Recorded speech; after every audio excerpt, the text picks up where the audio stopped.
Alaska. A land of stark contrast and majestic splendor, comprising of over 600,000 square miles, many areas untamed and untouched.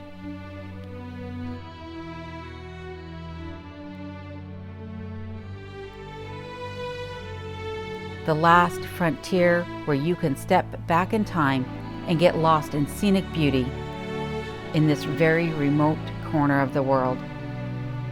From the gold rush of 1880 to today, people have flocked to Alaska to claim their stake. In a land of fire and ice, where Mother Nature is ultimately in control, and those that choose to live here do so knowing that life will oftentimes be difficult or dangerous, yet also incredibly rewarding in this land of the midnight sun.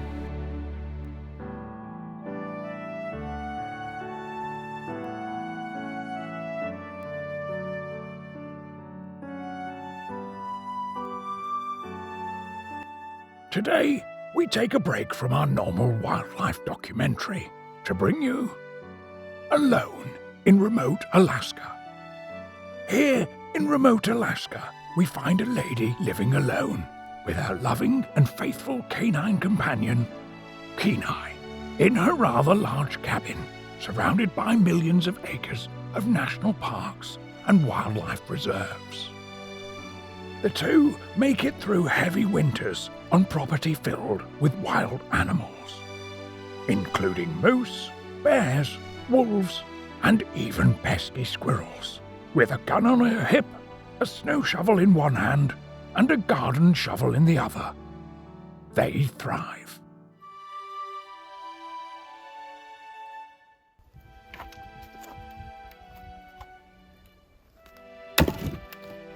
Remember to like, comment, and subscribe. Thanks, David.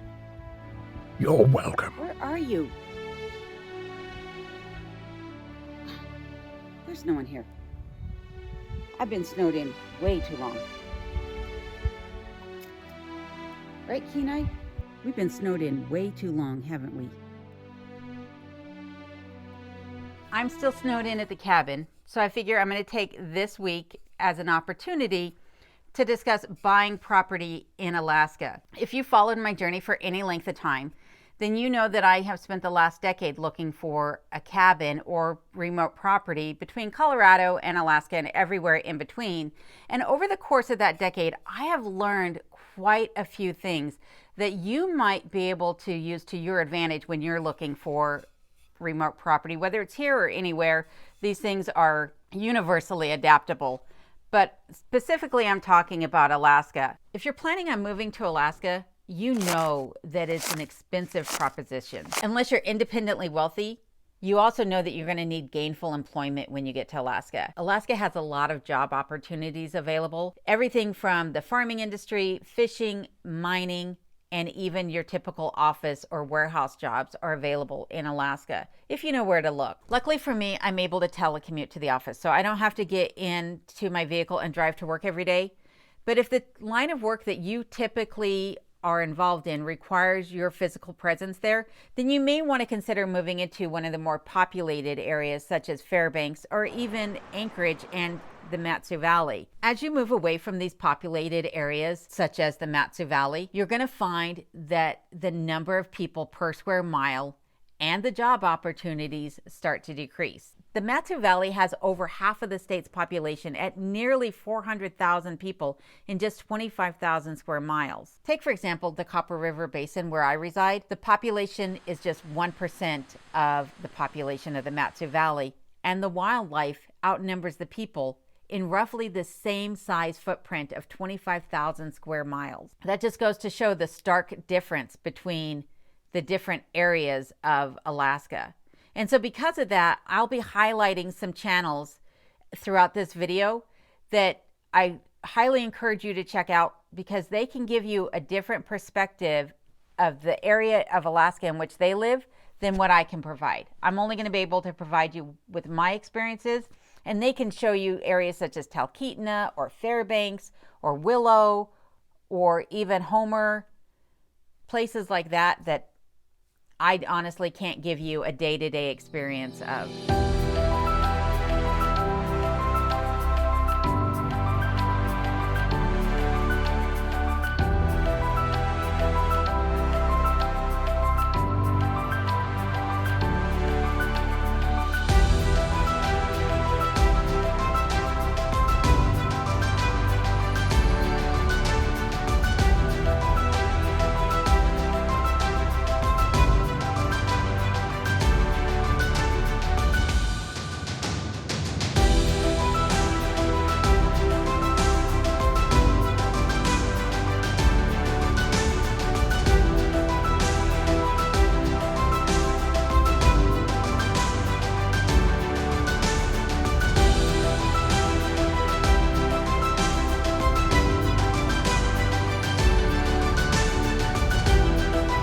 Alaska has 19 different boroughs and 11 different census areas. And you can do a Google search to figure out the difference between each of these. But the point that I'm making here is that each one of these is going to be vastly different from the other. And they're also spread out from one another. So a realtor in one is not necessarily going to be able to show you property in another, such as a realtor in Glen Allen isn't going to show you property in Talkeetna because of the sheer amount of distance between the two. And so I recommend that you don't reach out to a realtor just yet in your search, and that you start your search on Zillow. Now, I'm not sponsored by Zillow, but Zillow does have its place, and that is that it houses every single listing on the market today in its database. And so if you reach out to a realtor right now, all you're really going to see is the listings that they have, and it's going to really limit your search. Now, you can also buy land through the state of Alaska. I'm not really going to touch on that subject in this video, though, because I don't have experience with that process. There are other channels out there that have bought land through the state and can give you a better idea of how that works.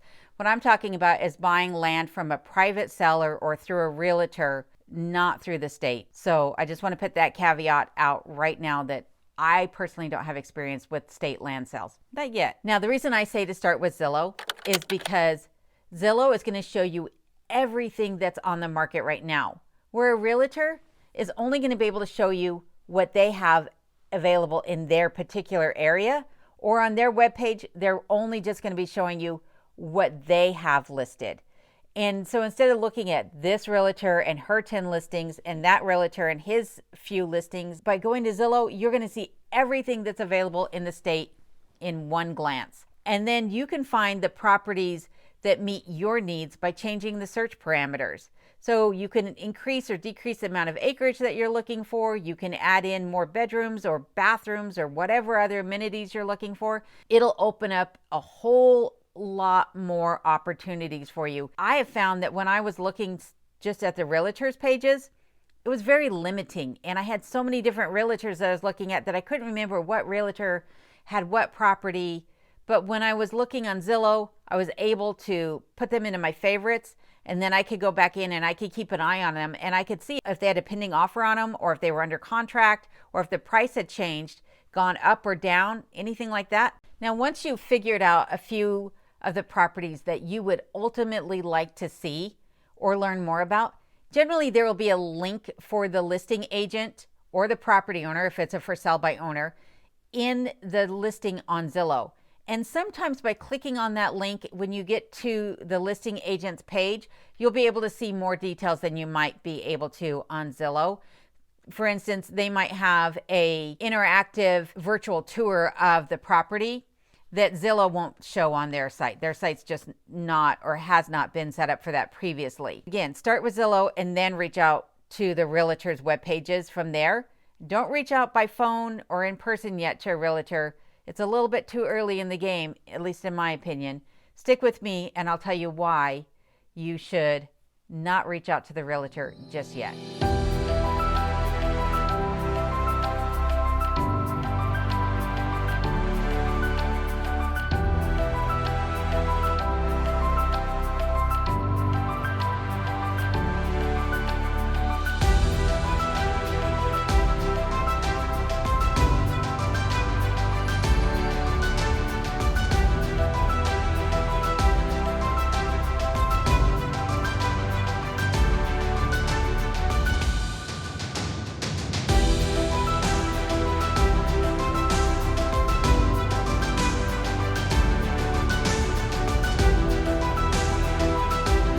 After I narrowed down my search to a few select properties that I was really interested in, I went to Google Earth and to the Department of Natural Resources through the state of Alaska.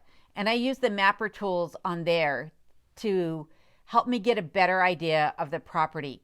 Because one of the things that you might find in any listing, whether it's through the realtor or on Zillow, is that the pictures that are used in the listing either don't really represent the property because they were just poorly taken photos, or because they're stock footage and not even of the property that you're looking at, or that the seller nor the agent has ever seen the property. And so they don't even know what the property is all about. A lot of times people in the past had bought property with the intent of moving up to the property, and life happens and they never made it. Or they inherited the property and now they're just trying to free themselves of it. Oh no! So you can't necessarily take the listing as an accurate representation of the property. By using Google Earth or the DNR site, you can get a really good idea of the lay of the land, and it'll help you see some of the neighboring properties. Are there structures on some of these properties? Is there water features near or on the property? Are there low spots? Is it in a 100-year floodplain? These are all valuable things that you can see by using these two tools.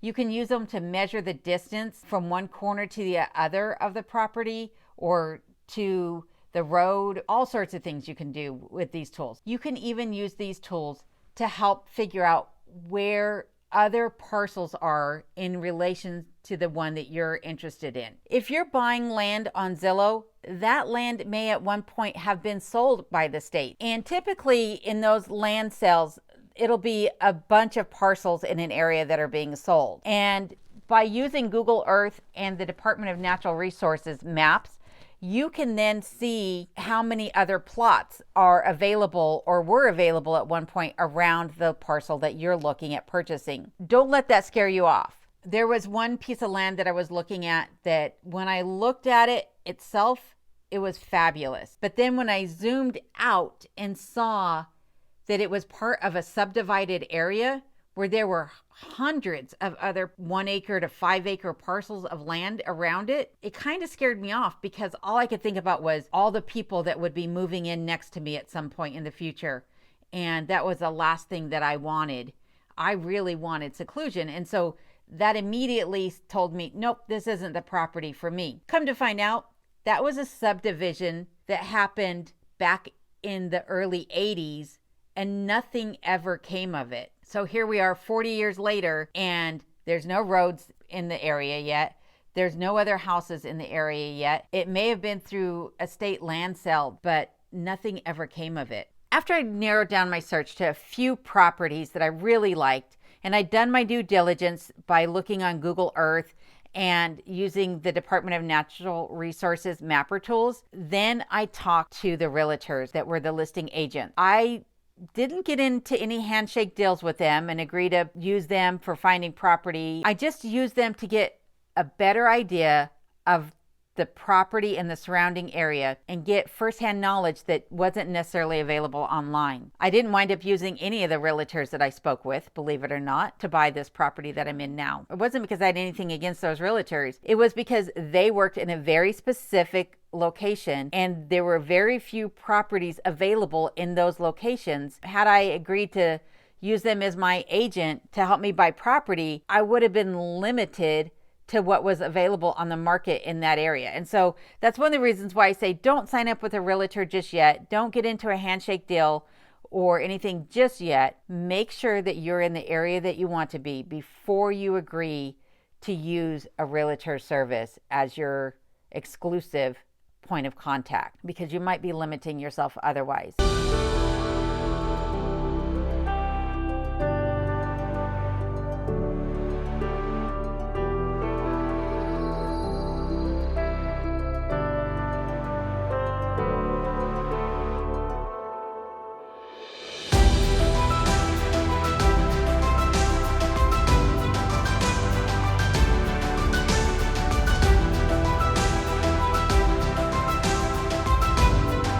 Three properties that I really wanted to see, each one of the realtors did me a huge favor by telling me the downsides of those properties, even though they were the listing agent for that property in particular. Did they steer me away because I'm a solo female moving out to the middle of nowhere halfway across the world?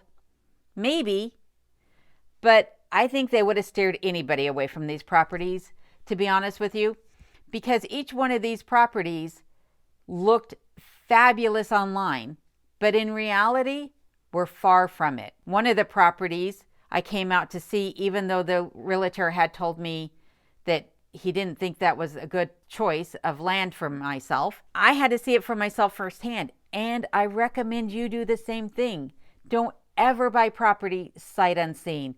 Boots on the ground is the only way to really buy property. You need to walk that land. You need to see it for yourself and experience everything it has to be seen. Because one of the properties that I had looked at, like I said, I used Google Earth and the DNR mapper, and everything checked out. Everything looked really good until I saw it for myself firsthand. In fact, I couldn't even get to the property, to be honest with you, because the road leading back to the property was flooded. And it was early summer and it was still flooded. And I'd come to find out later that even though there were homes in the area, those homes had long ago been abandoned because of the flooding that took place in the area. It was not, the road was never maintained throughout the year. And so the properties were only occupied maybe a couple weeks out of the summer months. Had I gone out there, I would have truly been stuck with no way off the property for potentially up to 9 months out of the year. But I didn't know that until I actually came out and saw the property for myself. Even though the realtor told me, you don't want that property, I'm not going to sell it to you until you come out and look at it, I had to see it for myself really to learn that lesson. The next property that I looked at, something that I thought by looking online, and even though I'd done my due diligence, I thought I really had a good understanding of that property as well. The locals had been using it as a shooting range, and so it was full of shotgun shells and debris and party trash. But had I just looked at it online, I would never have known that, because by what you see online was not an accurate representation of the property itself. One of the other things that I encountered with that particular piece of land was that it was in an agricultural trust, meaning that it was forever going to be set as an agricultural piece of land. You couldn't run a business off of it that wasn't agricultural based, nor could you have a bed and breakfast or something like that on that land. Not that I ever intend to do these things, but those are things to take into consideration as well.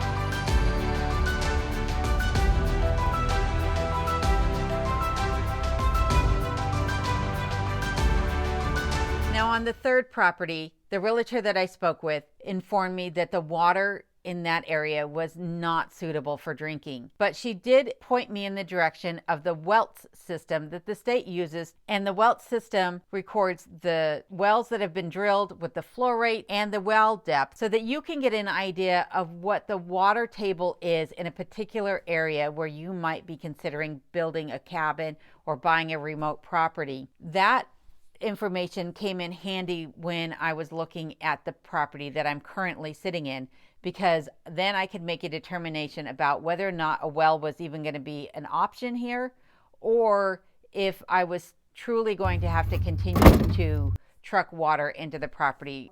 I recommend that you talk to a realtor, and that you talk to several realtors in different areas, and find a realtor that really works for your needs, as well as has a good understanding of the types of properties that you're looking for and the area in which you're thinking about moving into. Now, I think it's important that if you're just now starting out on your search for remote or rural property in Alaska, that you understand that there are no building codes for much of Alaska. And because of that, the homes that you're seeing may have been built by the owners themselves with whatever limited materials or resources that they had available. And those homes were probably built many decades ago. It's also important to understand that when a home makes its way onto the market, that it may have items being sold with it that you're not accustomed to inheriting with the purchase of a home, such as one's bedding or food, if you will. And these should not dissuade you from considering those homes, because there are companies here in Alaska that will, for a fee, come in and clean up the property and take those things away. And you might be sitting on a diamond in the rough. When you finally have the communities narrowed down that you're willing to go look at property in, to plan your trip accordingly and to understand the distance, as I mentioned before, between communities. Because Alaska is such a big state, it'll take you 3 days to drive from one end to the other.